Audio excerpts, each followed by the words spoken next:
Day 27, dry fire, shooting behind a barrier, cover or conceal. So for me, there's two things here. One, it's the distance I have between me and the cover when I'm entering into position or exiting, because I do not want to enter and then knock the barrier to the side, or as I'm exiting, knock it on the way out, because it's safety and you might have a bat, right? So that's the first thing. The second thing is my stance. In my normal stance, my left foot will be slightly forward. That's sort of like boxing stance. And I find that if I'm at a barrier and I'm shooting on my right hand side, I'm right eye dominant, right-handed. So if I'm shooting on my right, remember in competition here will be a fault line, which means that if I step on this side, out of bounds, shots don't count. If I'm standing here, that means that the shot will count, but I will have to lean over to get my shots. I find that if I stand in my normal stance and I shoot this way, I cannot manage my recoil very well and I see it on target, because it's always Alpha Charlie, Charlie Delta, or Charlie Mike, which means not consistent at all.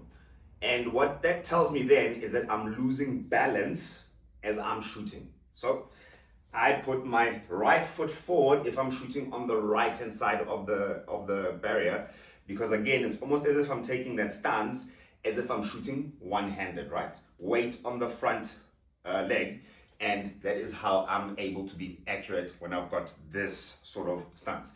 Similarly to my left.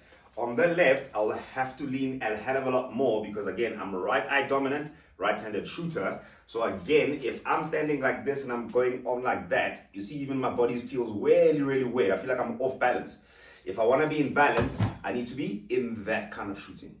And when I'm like this, I'm much more balanced because of this. Weight again on my front foot, on my front leg. And that is basically the couple of things I look for when I'm shooting behind a barrier. So you can see from the side, if I'm on my left hand side, it's always going to be that kind of thing, right? If I'm on the right, it's going to be that kind of thing. And again, this is not about preference for me. It's about body structure, what the target is telling me, and how am I feeling with my feet. Am I feeling in balance or am I out of balance? Again, in that other video, when I was talking about movement, when I was saying you need to be aware and be strict, when I put the two cones, that you have to look where you want to go, where your foot is going to go, and be strict where you want to put it on this side or that side of the cone.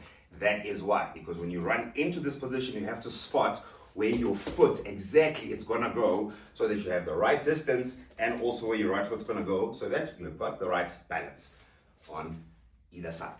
And when you are on this side, last year at the Nationals, I remember we had to lean over a hell of a lot. So which meant that you are basically